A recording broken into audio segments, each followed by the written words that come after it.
আসসালামু আলাইকুম। আজ আমি একটি ইউনিক বিষয় আলোচনা করব, আর এটা আমাদের জীবনের উপর অনেক প্রভাব বিস্তার করে। আর এই প্রভাবটা অনেকের জীবনে কুপ্রভাব হতে পারে, অনেকের জীবনে সুপ্রভাব হতে পারে। আর এই কুপ্রভাব বা সুপ্রভাব নির্ভর করে আমাদের সঠিক মানসিকতার উপরে। যার মাঝে পজিটিভ মানসিকতা রয়েছে তার মাঝে সুপ্রভাব পড়বে, আর যার মাঝে নেগেটিভ মানসিকতা রয়েছে তার মাঝে কুপ্রভাব পড়বে। আর এই বিষয়টা হচ্ছে সমালোচনা। অর্থাৎ আমরা যখন নতুন কোনো কাজ করব, কোনো কাজের উদ্যোগ নেব, তখন আমাদেরকে অনেকেই সমালোচনা করবে। আমাদেরকে অবশ্যই অনেক সমালোচনার সম্মুখীন হতে হবে। তাহলে এই সমালোচনাকে কিভাবে আমরা জয় করে সফলতা অর্জন করব, আজকের এই বিষয়টা আপনাদেরকে আমি বিস্তারিত ধারণা দেব। যখন আপনি একটি ভালো কাজ করলেন, আপনার সে ভালো কাজটা অনেকের কাছে খারাপ মনে হতে পারে, কিংবা আপনি যে কাজটা করতে চাচ্ছেন অন্যরা সেই কাজটা করতে চেষ্টা করেছে কিন্তু ব্যর্থ হয়েছে। তারা ব্যর্থ হওয়ার কারণে আপনার সম্পর্কে তাদের ধারণা যে আপনিও ব্যর্থ হবেন। কিন্তু আপনাকে মনে রাখতে হবে যে তারা ব্যর্থ হয়েছে কিন্তু আপনি সফল হবেন। অর্থাৎ তাদের মানসিকতা আর আপনার মানসিকতা আলাদা। তাই নিজের মাঝে পজিটিভ মানসিকতা থাকতে হবে।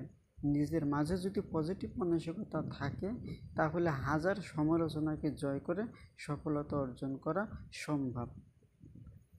যেমন এর অনেক উদাহরণ রয়েছে।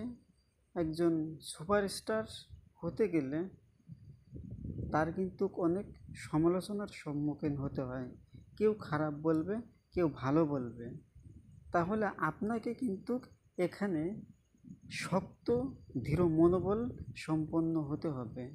কেউ খারাপ বলল বলেই আপনি আপনার লক্ষ্যকে বন্ধ করা যাবে না। আপনার লক্ষ্যের দিকে এগিয়ে যেতে হবে, কাজ করে যেতে হবে। আপনি যদি অন্যের সমালোচনার সম্মুখীন হয়ে আপনার কাজ বন্ধ করে দেন, তাহলে আপনার লক্ষ্য পূরণ করা সম্ভব হবে না।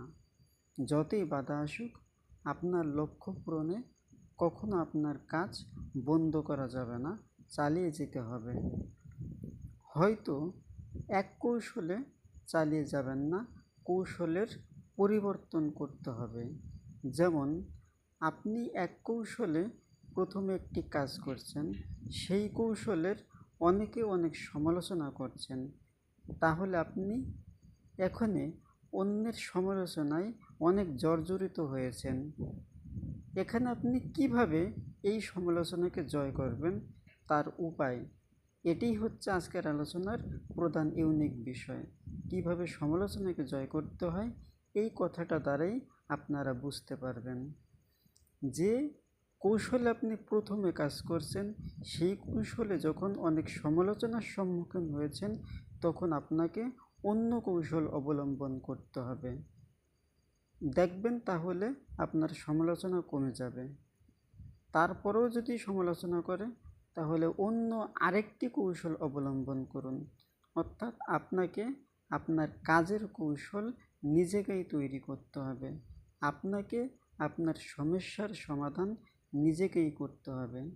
একটি কথা মনে রাখতে হবে যে সফলতা অর্জন করতে হলে নিজেকেই নিজের সমস্যা কী সেটা বুঝতে হবে, সমস্যার সমাধান কিভাবে করে সেটা বুঝতে হবে, এবং সমস্যার সম্মুখীন হয়ে কিভাবে এটা বিকল্প পদ্ধতিতে ভিন্ন কৌশলে সফলতা অর্জন করা যায় সেই পথটা নিজেকেই তৈরি করতে হবে।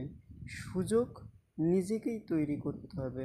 অন্য কেউ আপনাকে সুযোগ করে দেবে এমন আশায় বসে থাকা যাবে না। নিজের কৌশল, নিজের সুযোগ নিজেকেই তৈরি করতে হবে। যে যত সমাধান করতে পারবে, যে যত কৌশল অবলম্বন করতে পারবে, যে যত নতুন টেকনিক, যে যত নতুন প্রথা যে যত নতুন সিস্টেম তৈরি করতে পারবে সেই তত বড় সফলতা অর্জন করতে পারবে ইনশাল্লাহ।